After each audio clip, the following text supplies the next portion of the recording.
You are tuning in to the You Are Loved podcast, where we hope to bring love and kindness to the world.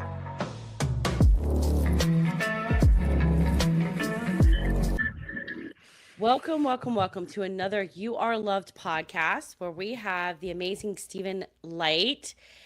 His background ranges from experience in sales and marketing to leading people in the various business ventures he set up. He's now leadership team and master coach through People Active Limited, his own company, over the past 26 years.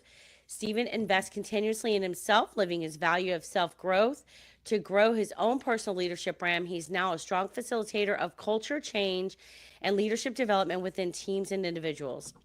He prides himself on his practical approach to situations. He assists leaders in understanding themselves and their behaviors through the process of self-awareness. He helps leaders acquire the necessary skills that create the behavioral changes they seek by being direct and honest in his coaching of them.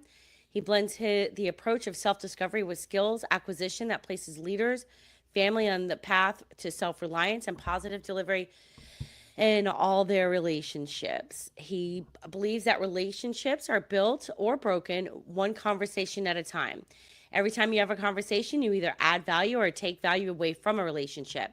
Stephen is on a mission to equip leaders and teams with the necessary awareness and skills to have relationship building conversations, irrespective of whom the conversation is with, what the conversation is about, or how difficult it is. These conversations are always in service of delivering commercial goals.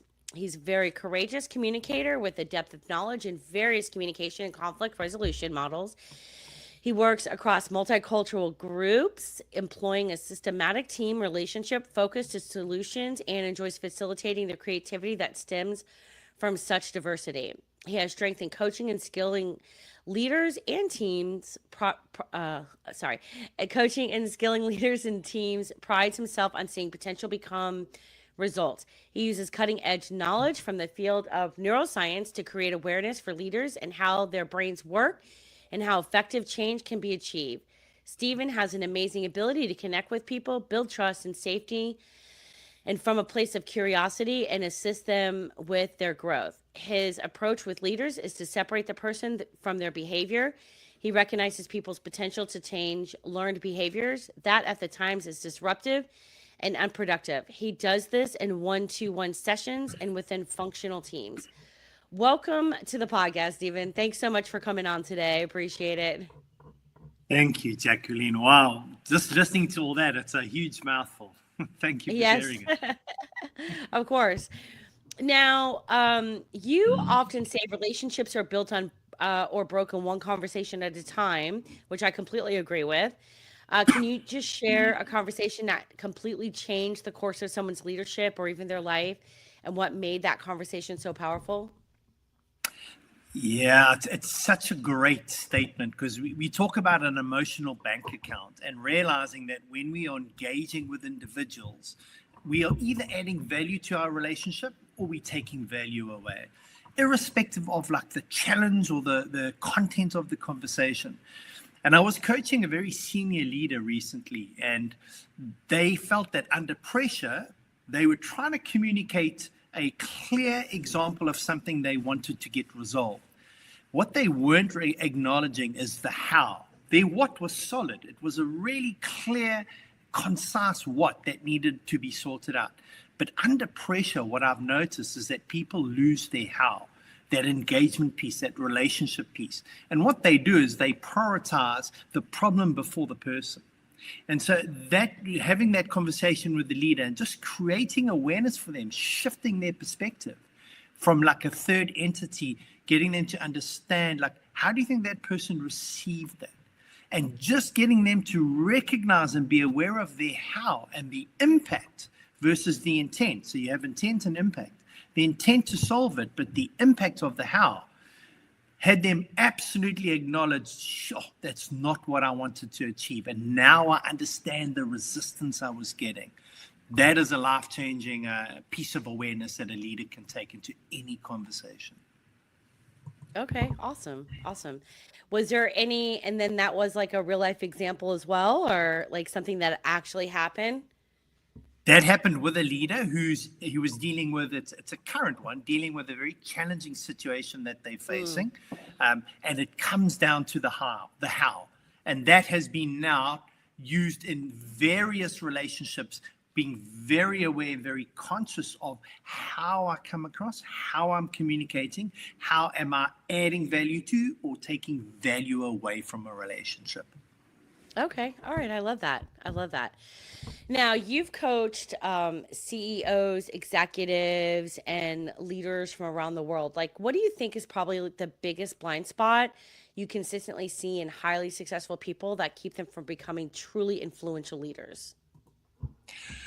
I've actually just mentioned it. Self-awareness is, as leaders grow in their roles, as they grow in their careers, they get more and more removed from the day-to-day of the business. They start running business units, start running organizations. And so they get really caught up in vision and strategy and like big decisions, and losing sight of the impact of those decisions is one of the blind spots I think leaders completely miss.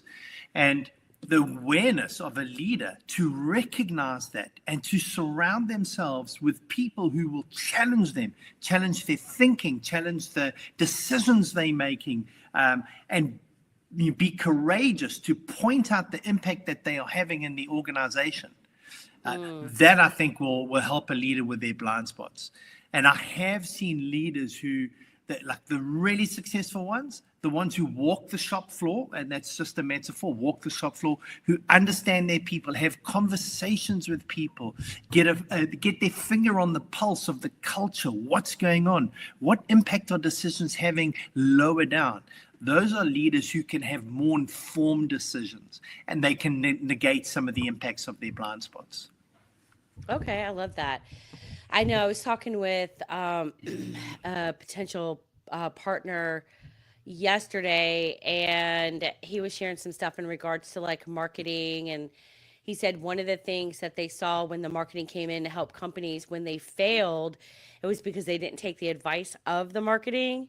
And I said, trust me, I said, like, I check my ego at the door. Like my goal is to surround people with myself or who are smarter than I am in these key areas, because if I was, then I would have been able to do that already. And I was like, I know what my talents are, and like online marketing and growing like that specific way is not, I know very high level, but not the nitty gritty of it to really push it. And so I was like, yeah, I'm happy to like implement whatever recommendations and suggestions that they do. So, yeah, I was like, I don't want yes people around me. Exactly. That resonates. Absolutely. Yeah. Focus on what you're good at. Yes. And I definitely don't want yes people around me. I want people that are going to challenge me for sure, because that's the only way we can grow. Absolutely. That's awesome. So speaking about that, like, self-awareness versus like self-deception, like many people believe that they are self-aware. Like I feel like I'm self-aware, but they continue repeating the same unhealthy patterns, which I've done as well. But how can someone honestly determine whether they're truly self-aware or just simply justifying their own behavior, which I feel like a lot of us do? Yeah, and it's human behavior, by the way, and it's normal. But how can you be aware of a blind spot? Because the blind spot is the blind spot. And so that self-awareness is something you can grow. It's a muscle, just by checking in with yourself. But one of the tactics I do employ with senior leaders, all the way through, whether I'm coaching them or working with them and their teams, is that you need to have an ally, a buddy, someone who can be that like blind spot checker for you, who can point out what things that you aren't seeing about yourself. Because I think what I find in leaders is we might get so caught up in something that we really believe in, and it's not even to say it isn't something that's going to really work and impact the organization. What we don't sense check sometimes is the impact that it might have on others, on individuals. And sometimes those blind spots, like from a self-awareness perspective, an ally is someone that you can task, who can pull you aside at a later stage and say, hey, here's the impact I noticed. This is what I saw coming through. And that can create a huge level of like sense checking self. What impact am I having? Is that the intended impact? And you can correct based on that. The key thing here is realizing you're not alone in this. Okay. Now, like, you specialize in courageous conversations. What do you think is like the hidden cost of avoiding like difficult conversations throughout your life, in all areas of your life? So the first thing on courage is that everyone has courage. As we grow up and we learn the ways of the world, we all grow up differently. We all have different beliefs. But what I believe people do is to cope in the world, to be able to work with relationships, to get what we need, our sense of belonging, we develop these whole layers and series of barriers. And those barriers prevent the courage from coming out. Everyone has courage. So when you're facing a conversation, the cost of not stepping up and saying what needs to be said. I've seen it in organizations where there are individuals based on lower in a hierarchy organization who can immediately spot a problem, but they don't have the courage to speak up or aren't given within the culture the permission to raise something. And then it gets raised 3-4 weeks down the line. And the actual commercial cost of that is huge. Not only does it delay projects and delays deadlines and timeframes for launching whatever needs to be launched, product, service, but the impact where people have to backtrack is it's very costly. Then there is obviously the courage of not speaking up in relationships. And what we end up doing is tolerating people, tolerating behaviors. And what I do notice is that people become silent or violent, and they can live co-live together. So what happens is people become silent. They don't courageously speak up and talk about impacts on me. And then they become violent, and you have this overreaction to something, but it's been a build. So, there are huge impacts for people who don't speak up. And so I always err on the side of clarifying my intent. Look, this is something I really need to point out. It's having an impact on me. It's impacting our relationship. And I feel it's really beneficial for both of us to name it now and then name what's going on and then have a dialogue conversation. Yeah. No, I like that. Yeah.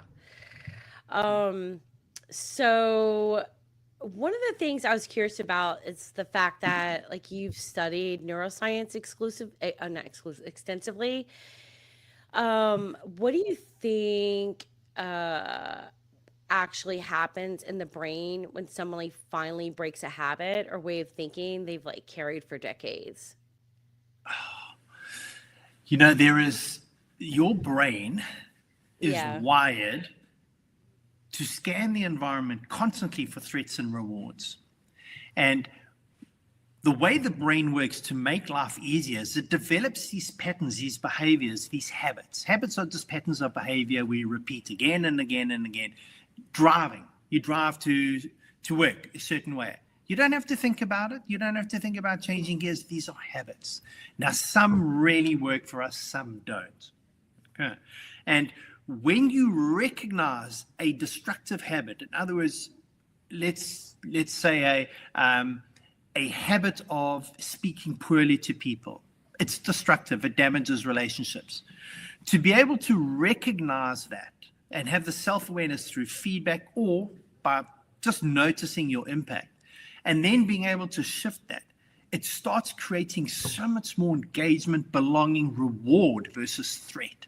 And that reward will happen around people feeling valued, so feeling that kind of belonging, the relationship piece. It'll give people a lot more certainty around engaging with you.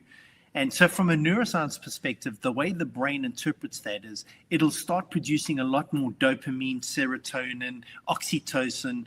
Those are the reward chemicals versus the cortisol, which is it's more of a damaging hormone that can sit in your body. We all have it because it helps us take action, but in high levels, it's damaging to your body. And if you live constantly under stress and too much cortisol, it can actually damage your body over time. Yeah. It's only supposed to be in spurts, I guess, huh? Yeah, absolutely. Okay. All right. All right. So you've coached leaders in dozens of countries. Like, what's one truth about human nature that transcends culture, age, and profession, do you think? One truth about human behavior. I think I have not met one person who's woken up and thought, how do I make someone's life miserable today? Yeah. So I think people genuinely, and I'm going to say 99% of my experience is that they have good intent. Yeah. It's the impact, unintended impacts that I have seen across leadership levels, across countries. People want to do good. It's how they go about doing it. And there's so many frustrations. We're just so different. And if people can recognize that actually everyone's trying to do good and connect on that level, that mutual purpose, what tends to happen is our different positions can then dissipate. And that for me has been like a universal thing, is when you get people to see other people's perspectives and that they're also trying to do good, it helps negate some of this kind of boxing and emotional disconnection. Okay. Yeah, I probably deal a lot with emotional disconnection. So, uh, so you say that change um, begins with self-awareness. So, like, what's, one uncomfortable truth people need to accept if they genuinely want their life to change? Uncomfortable truth. Wow. It's a great question. Um, you know, curiosity is the antidote to judgment. It's a lovely saying that I have. And so if you want to change, you have to be curious, because how you are showing up and how you want to show up, there's going to be a gap. And I think like an uncomfortable truth is just acknowledging that that's how I show up. It's irrespective of who you are, your level in an organization, your status in life, you will have impacts that you unintend. And I think that uncomfortable truth comes from being able to give yourself that feedback, to notice that and not judge yourself about it. Get curious about, how did that show up?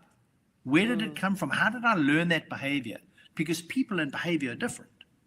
And if people can recognize that who I am has so much potential, I've just learned this behavior. It might have been a coping mechanism. It might have been a behavior that got me something at a certain stage in my career, in my life, but it isn't serving me now. And if I can recognize that uncomfortable truth that it doesn't work now, I have now opened a doorway to choice. That self-awareness is a doorway to choice. And that choice will be how I bridge the gap from where I am to where I want to get to. Nice, nice. Have you written any books at all? Sure. You know, there's that saying, it's as if I just had $1 for every time I've been asked that. But genuinely, I've written articles, but I've never really sat down and written a book. Well, you can combine all your articles and put all that together. Absolutely. And put it into a book. Thousands. Yeah. You can easily upload all of that into like ChatGPT and tell it, write this book for me. You know what I mean? And then go in and edit it and, bring it to where you need it to be today. But I feel like some of the stuff that you said is very impactful. And I could just imagine that people would, love to be able to either read it or listen to the audiobook on Audible. Thank you, Anne. I appreciate that. And one of the things I pride myself in is just being very practical. So, like, I do read books and I see like these really great principles and theories, but if you don't know how to apply it to change your life, to do something different, it's like it's just over the head. Yeah, and I feel like the books that are the best out there are the ones that help us recognize a blind spot within ourselves and then also teach us how to apply that with real life solutions. So that way we know the tools to make it happen, right? So, Yeah, absolutely. so now if every listener left this conversation, remember just one lesson from you, Stephen, what do you hope that lesson would be? Okay. And this is a lesson for parents, for friends, for family members, for leaders, for anyone in an organization. So this is for you, for everyone. Is there is a principle that I live my life by, is get over yourself. It's not about you. It's about the people that you serve. We arrive on this earth. We all have a purpose. Your job is to find your purpose. The meaning of that purpose is giving it away.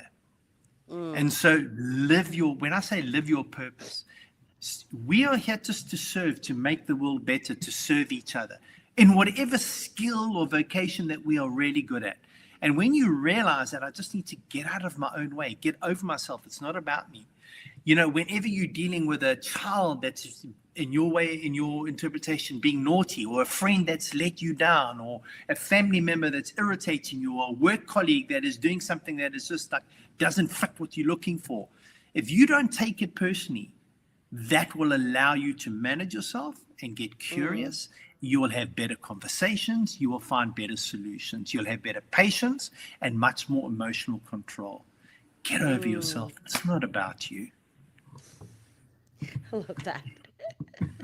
Yeah, probably when I've like had less emotional control, I was thinking it was all about me and I was being very selfish in my thought process. So, but Stephen, I have enjoyed this. How can people, and I'm so sorry, I do have to take my mom to the doctor in 29 minutes. So, how can people find you? Where can they look for you? And we'd love to have you on again, so we can get a full hour out of our conversation. Absolutely. So people can look me up. I'm just having, like you spoke about social media, I'm having that all redesigned, and I'm giving a social media expert the go-ahead to go and design all my stuff. But my website is www.stephen, S-T-E-P-H-E-N, Light, L-I-G-H-T.com. And Stephen Light on LinkedIn. You will find me there. You can see my face, so you'll be able to pick me up there. Connect with me on those two platforms. More than happy. I come with an abundance mindset. People ask questions. I share stuff that can help them. Very happy to do that. Okay, awesome. All right. Well, thank you so much for coming on today. I really appreciate it. And we look forward to having you on again. You're very welcome, and lovely meeting you, Jacqueline. Same here, Stephen. I'll talk to you soon. All right. Thank you. Cheers. Thank you. Bye-bye. Thank you, everyone, for coming on to another You Are Loved episode. It is truly appreciated, and I hope you have an amazing day. Please check us out at youareloved.store for all of our amazing books and journals.